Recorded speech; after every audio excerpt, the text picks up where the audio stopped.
Welcome back, everybody. It is the Temple Daily Telegram Sports Podcast, coming at you live from a Dungeness room in the Temple Daily Telegram offices. Josh Weaver back with Daniel Zepeda. Hello.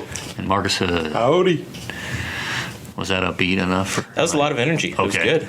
I was trying to do more not really happy-go-lucky type stuff. Not really going together with this whole dusty room kind of thing we got going on back here. No. But or pandemic stuff. 2020. Yeah. But I was trying to, liven everything up. Marcus has left after. Are you? Hi. Howdy. You are still there. Okay, you said howdy already. Yeah, I did. Do you want to talk about the story you wrote about the Rockdale bull rider? Well, his name's His name is what? Apparently not. Yeah, his name's Ezekiel Mitchell. He grew up in Rockdale, Texas, and a little bit of Baytown, kind of moved back and forth. Learned to ride rodeo in Rockdale, and right now, as we speak, or as we record this podcast, probably not as you're listening to it, he is competing in the PBR World Finals, and up for grabs is $300,000 first place. Nice. He's all right. That's appreciate that. no problem. Thank you. That's about all we need from man. I appreciated the story, Marcus. I read it. It was a good story. Good photo we had with it. So cool to do those kind of pieces. He said, every now and then. he did play like freshman football, got in some scrimmages, and then decided, football's not for me. I want to be a pro athlete. Just it's not going to happen in football. Yeah. And, yeah. But we're going to talk about football. I don't want defensive linemen chasing me. I want a gigantic a bull. giant bull that can trying- crush everybody on body parts. I don't want to play Texas high school football. That's a little too soft for me. Yeah, right. Anyway, I know why everyone tuned in to this podcast. I mean, maybe it was for rodeo talk, but probably more so for Class 4A and below playoffs and Temple Belton football news, which Are you that Temple Belton? Oh, yeah, wait. which got a little bit It's not as exciting. interesting this week. Interesting, that's the word we'll use, is interesting, because COVID struck again and caused the cancellation of that rivalry game. Belton having to postpone 2 games in a row. First, it was Friday against Harker Heights, which we discussed in the last podcast. And then on that Friday, the school said it wasn't going to be able to play Temple this coming Friday. Right. And it kind of hung over the weekend, that information, because no decision really had been made. Yeah, not really clear as far as, if they were going to try to reschedule it, or are they going to try to play it at all? Is it an outright cancellation? So, yeah, that was kind of the questions we had. All of it was stemming from some sort of amount of positive cases / a bunch of contact tracing and quarantine results out of that, which if you're in quarantine, you're supposed to, apparently the protocols are 14 days in quarantine before you can return. So Belton was dealing with that. And then finally this Tuesday, the 12-6A District Executive Committee got together, talked about certain things such as reworking the schedule so that all district games could be played. Right, but because it wasn't just Temple and Belton, there were some other schools. Right, Cove and Clean Ellison had canceled a game this Thursday, and then last week Cove also had to cancel a game against Clean. The Bulldogs dealing with COVID as well. But it got to the point where it sounded like the district executive committee did not like the idea of having teams to play every 5 days over the last couple weeks of this season, which is, not exactly it's not easy ideal. To do. Makes things tough. Yeah, safety with and then with school and all that stuff. So as a result, the DEC ruled that a team can have one postponed game as a result of COVID, and that's it. Yep. And so as Temple Belton goes down as an uncontested game. And in the district standings, a win for the Wildcats and a loss for the Tigers. And the same goes for the Cove Ellison game. That's uncontested, is what they're telling us. and Cove gets a loss in district, and the Eagles get a win. Right, and it's essentially, you know, for Belton's situation, because the Harker Heights postponement came first in their schedule, that's why they're allowed to make that game up and not the Temple game. Right. You're not allowed to choose which one you want to make up. It's whichever one came chronological. So Harker Heights first, they get to make that one up on December the 3rd on a Thursday night at Tiger Field. Unfortunately, Temple, Belton, not going to happen this year. Yeah, and the last week of the regular season is that Thursday the 3rd and Friday the 4th. That was left open kind of on purpose by 12-6A in case there were postponements. I'm not sure everyone thought there were going to be multiple postponements. So that's kind of where the committee had to step in and kind of adjust. In a perfect world, you don't have to deal with this, but you know, it's happened to a lot of teams across the state. You know, a lot of districts, a lot of the DECs have had to come together and try to figure something out. Mm-hmm. And you know, you kind of do the best you can and deal with the situation and just move it forward. That's what Belton head coach Brett Sniffen says he and his squad are doing. Just, you know, try to play as many games as possible from here on out and just roll with it. Yeah, and Temple head coach Scott Stewart, you know, obviously, you know, doesn't really want to get an uncontested win or whatever credited to, you know, his team. He'd rather, you know, go out there and play and earn those victories. So he basically said, you know, no one really wins in this. You know, Temple now only plays 9 regular season games instead of the 10, and kind of get pulled out of its routine that it's, you know, we're in week 8 of the regular season now. You know, you work to build those routines and get in the groove, and having an unexpected, you know, idle week. Yeah, you know, when you were planning on going all 10 games straight. Yeah, the victory that Temple was given, it looks like, has clinched a playoff spot for the Wildcats. Marcus, is that right? Yeah, it should. I mean, they were pretty much going to be in anyway. Right. But. You know, that's all it does. And so now the Wildcats will wait until next Thursday, which is the 19th, November 19th. Correct. They'll be playing Killeen Shoemaker Thursday night in Killeen at Leo Buckley. And that'll be a big one. Which could possibly be for, I guess, at least a share of the district championship, if not for an outright, depending on if how Shoemaker and Harker Heights turns out Friday night. Harker Heights, you know, could pull off an upset, and then Shoemaker would be going into that matchup with Temple with 1 district loss. But yeah, so, you know, obviously Temple has a lot to play for moving forward. This is just a bit of a hiccup there, and as everyone's kind of done over the last 9 months, you adapt and adjust and move on, keep moving forward. Yeah, that's all you can do. I mean, you know, you play as many games as possible. Belton, you know, obviously they would like to make the playoffs, and especially now since they're losing one of those games, so you'd like to make it up in the playoffs. But at this point, it's all about, you know, trying to get guys healthy, trying to get guys out of quarantine, keeping the guys that aren't quarantining and keeping them healthy on the field, and just playing what games they have left, you know, especially for those seniors that aren't going to be back next year. So it's, you know, it's, we don't like to use the term moral victories, you know, obviously, but, you know, if you get to play those games, you know, that's kind of the silver lining, I guess, through all of this. And both teams, you know, because it is such a big game, they're going to have to block out a lot of outside noise that's been out there this week. A lot of, you know, as everyone likes to do, kind of create their own theories and conspiracies and things, and go to social media. He said, she said, and all this stuff. But, you know, basically this is what we have, and this is what's going to be done. And you kind of just have to deal with it, even if it's not what you want or ideal or as planned. It's just a strange year. Yeah, exactly. And I for one, I mean, I'm fine with how the DEC settled everything. I mean, I know if you're Belton, you gotta try and get all your options in, and, you know, go for that schedule.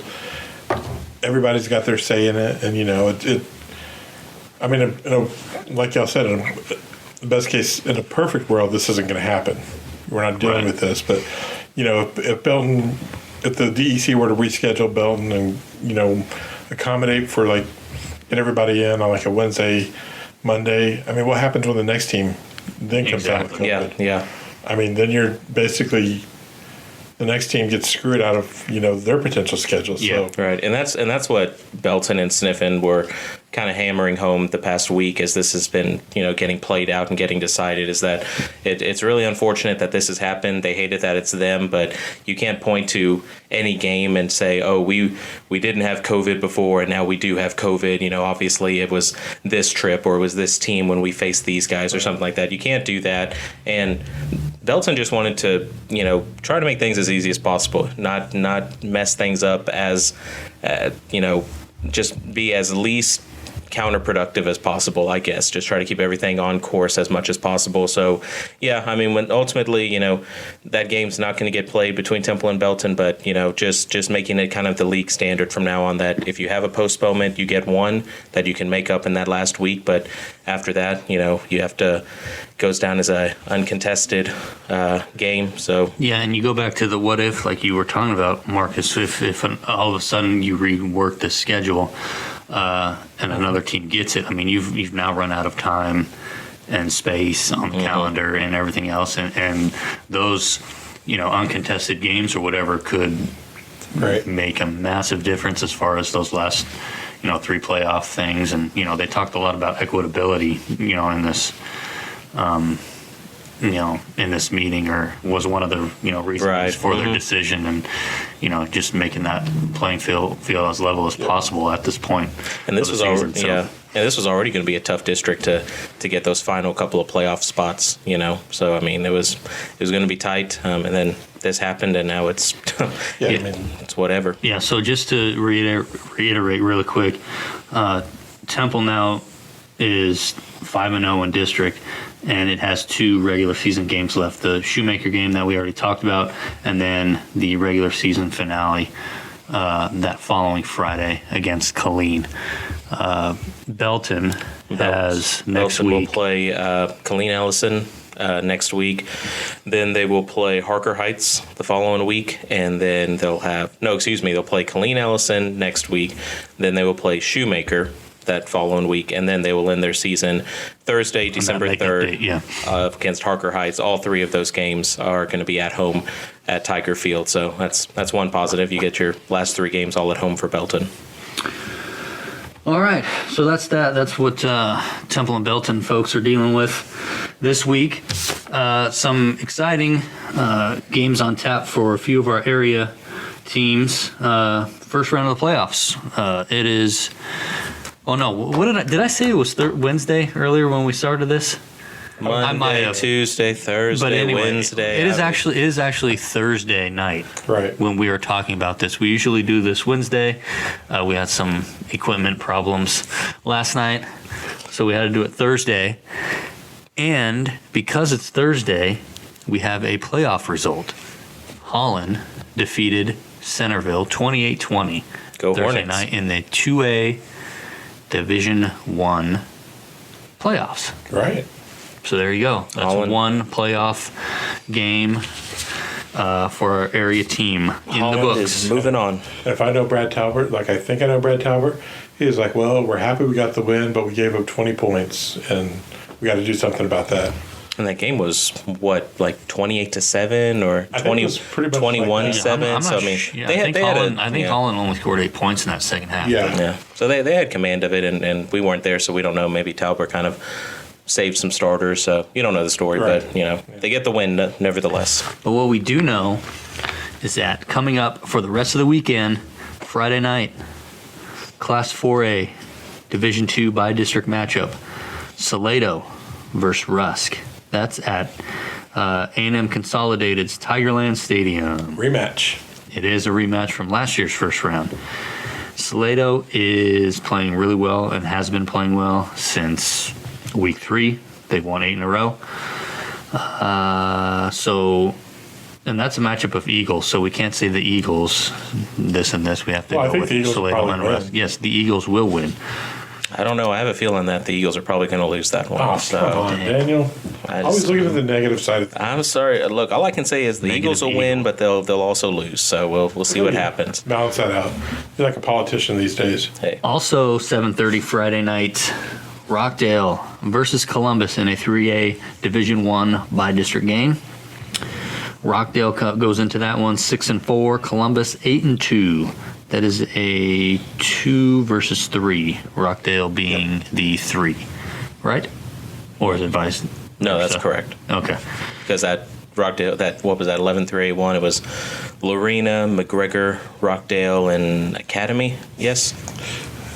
Marcus, you're like the Yeah, it's standing like- guy, and you've now I can't even left us remember. hanging. I gave you Feels- all the scenarios last week, and that was Feels last like a lifetime ago. Anyway, Yes. Rockdale, Columbus. I mean, Belton Temple's been canceled since then. I mean, come on. Our podcast, I think, is canceled too.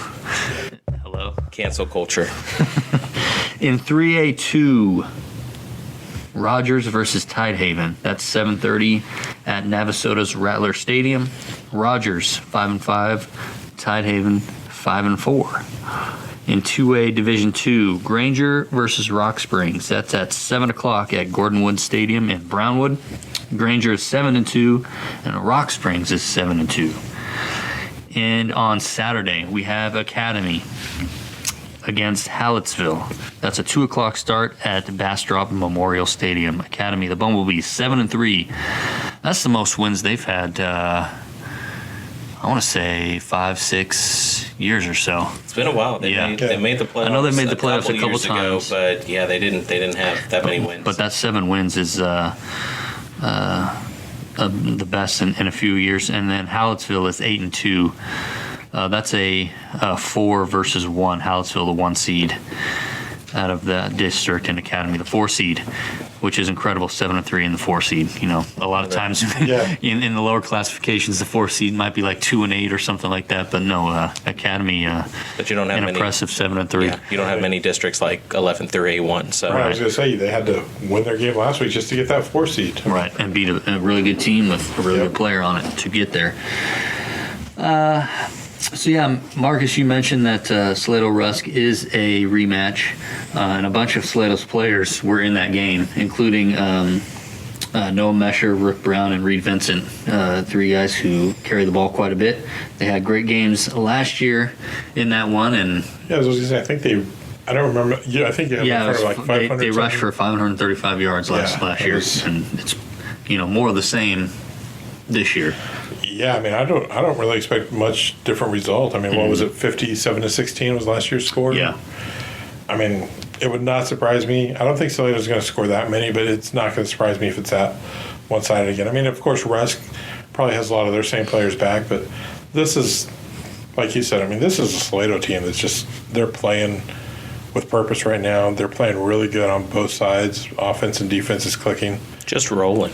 I mean, They yeah. really are. And the one thing I would worry about, I mean, I don't think they're thinking about it, but there's a good Belleville team waiting for them next week. If Possibly, yeah. if Belleville wins, and that's a Belleville team that's also kind of playing with a lot of purpose too. But you don't want to start thinking ahead, is what I'm saying. Obviously, Yeah, So, right. And Belleville, actually, I saw the Bramers play at Cameron Yo earlier this season, and they are they're stacked. And Salado Belleville have had some Yeah. playoff collisions Yep. the last few years.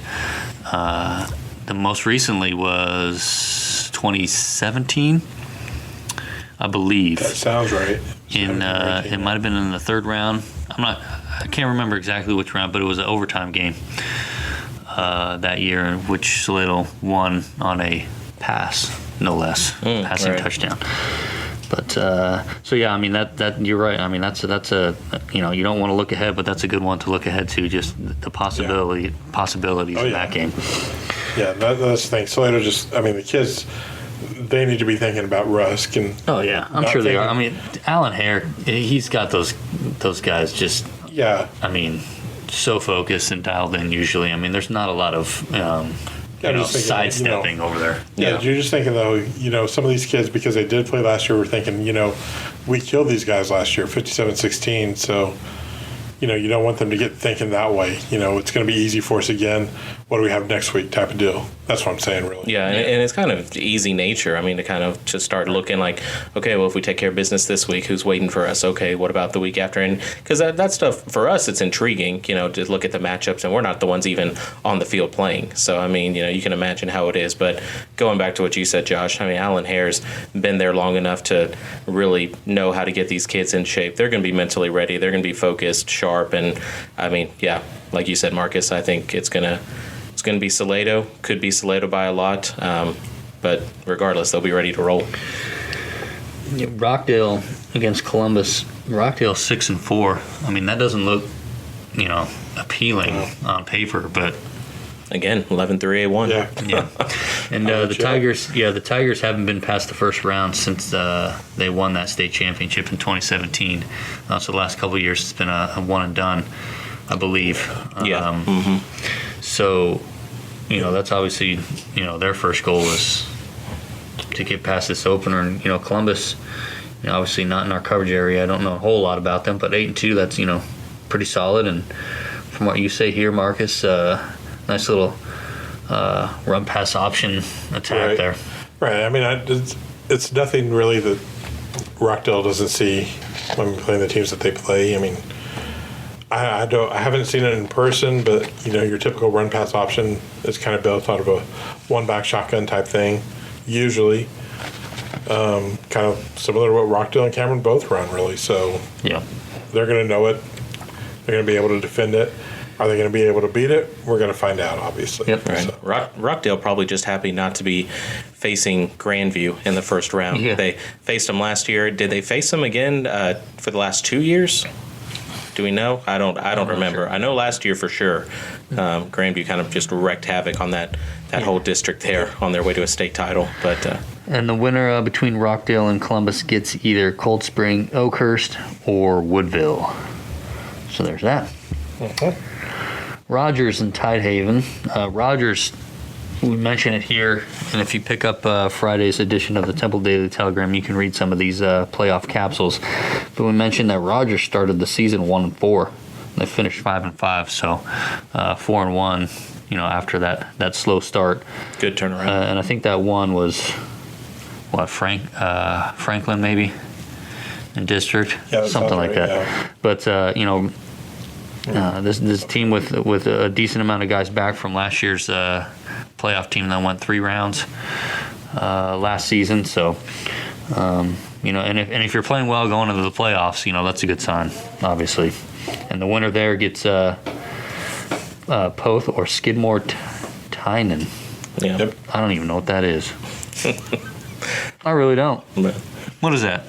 it's got to be a school. It's got to be a team. It's a school. I see it every year, and I've never really looked much into it. Football is going on wherever that is. It's kind of like one of those double communities like Rosebud and Lott. And I think that game might have been actually going on Thursday night, but Oh, we'll look. the Skidmore. We'll look later. Yeah, that one. Yeah. So anyway, it's one of those two teams, regardless Right. if it was going on Thursday night or Yeah, and Rogers. Whatever. Rogers, obviously, they've had to be playing some good football because they kind of got in a pretty tough district this Oh, year yeah. with Buffalo, Franklin, even Lexington, and that other team. And they had a tough non-district schedule too. If Yeah, I they believe did. that Yeah. seems like a lifetime ago. But they played Academy, played Clifton. You said, or that was that's district. That was I'm the sorry. district. Academy. And I know they played some others. You would think we'd never covered football I this know. year. It's like, what? These guys even know what they're talking about? Yeah, half the time. But you're seeing the half that we don't. But yeah, I mean they had a rough non-district schedule, But a think tough about- yeah. district schedule, and they've really been able to turn it around. And Coach Roden today, I chatted with him for a few minutes, and he said he thinks they're playing their best football right now. And honestly, playing your best football, being confident going into the playoffs, a lot of the time that's the fight, that's the battle. Yep. Yeah. I mean, but like September was only a month and a half ago, but I mean, oh my God. It's just, everybody's worn out of Good this. grief. Granger Rock Springs, winner of that one, gets Falls City or La Pryor. Ooh, Falls City. Most likely Falls City Right. waits in the next round. Yeah, Rock Springs very, very heavy run team. I think 2 of their last 3 games, all their offensive yards, or 2 of their last 3 wins, all of their offensive yards were on the ground. I think the other one, they might have had maybe like 60-something yards passing, and might have only been like 1 touchdown pass type deal. I didn't look up what type of offense they ran, but yeah, they're heavy run. Okay. So Probably try to eat a lot of clock, keep the possession, and just Yeah, we'll see what kind of Granger team we get Friday night, because they haven't played since right. They were off. losing to Snook Look, yeah. by 40 or 38 or something like that. So Yeah, we were all surprised at that one. we'll see how the Lions respond after an idle week. And then moving to that Saturday game with Academy in Hallettsville, the winner there gets Diboll or Buna. Diboll's usually pretty explosive, pretty good team. Don't know how it's done this year or Buna, but that second round matchup in that region usually just or just in general in that region is it's gonna be tough. But I was just gonna say Hallettsville. I think they've got some big playmakers on their team. won in a state quarterfinalist last year, so obviously seasoned, experienced group. Academy, you can kind of say the same thing too, even though they haven't been to the playoffs. They've got a lot of veteran players who play multiple sports, and Yeah, and a good point that Coach Lancaster made for Academy last week was that essentially it's kind of like they got their playoff run started a week early last week. I mean, playing Troy at home, that's a win-or-go-home game. So, I mean, the way they came out and really kind of put it to them, forced turnovers, capitalized on those turnovers, I mean, they really showed grit.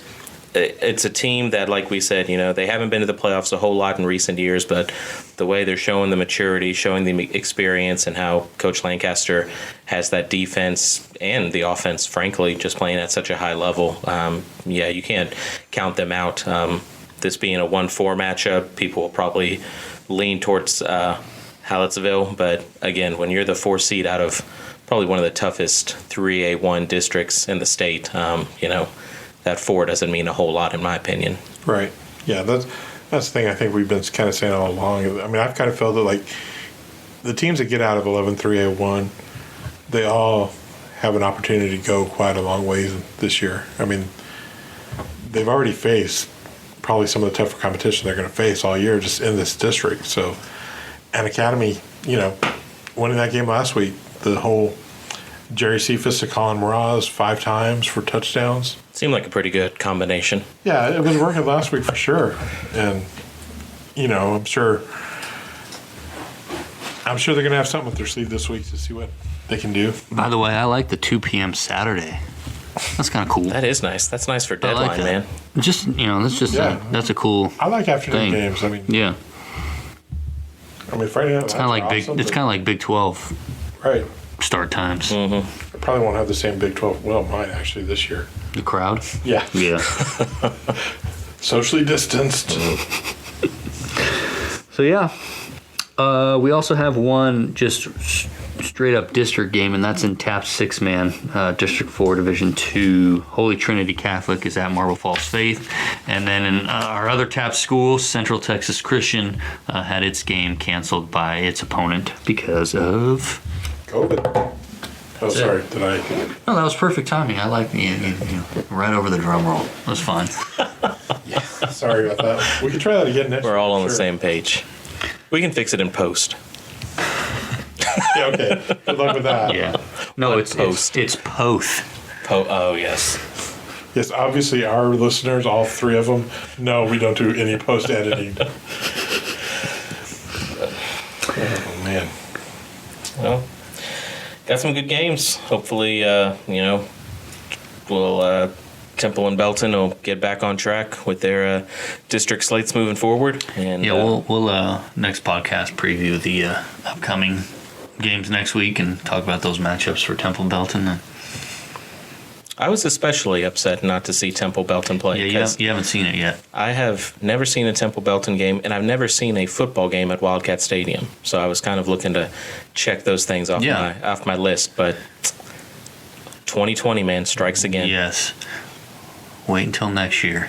After a while, it starts to feel like a personal vendetta 2020 has, and it's just Against you personally? It's like, see, it feels like that, but then it's just everyone, and then you can't really say it's personal because it's just Right. affecting everyone. But it feels personal. it does. It feels angry. And we're all, It feels like the people listening to our podcast. They're angry. They're mad. Why am I still doing this? it's 2020's world and we're just living in it. Josh is just fuming. I wasn't even listening. So yeah, Ezekiel Mitchell, he's out Yeah. riding bulls. That's pretty cool. I will never do that. I will not either. I don't even like being within, like, a stone's throw of a bull. I don't mind it. I mean, I've covered the rodeo here So, a few times. It's, I've covered the Pecos Rodeo a few times. it's That different. was very hot because it's in the summer. Yeah. And Pecos is the one. It's an outdoor one, isn't it? It is. Yeah. Those animals are a lot bigger, a lot more real up close than Oh, yeah. on the TV. Yes, they are. So all of a sudden you're like, this thing is huge. I mean, Okay. I would not want the TV that had the actual size of a bull on it. I mean, think about that. It's true. But I will think about that until next I time. think we need to end A this bull-sized TV. podcast. Oh man. What's that? Your standard 72-inch TV, 90-inch. I don't know the dimensions. It depends on the bull, I guess. I guess so. You'll have to ask Ezekiel Mitchell next time you chat with him. Good kid. I hope he does well this weekend. Yeah. I really do. Yeah, for sure. Depends on the bull. You can go ahead and press stop on that now. Oh, can I? Yeah, Okay. please. Because our bull's over now. Till next time. Bye.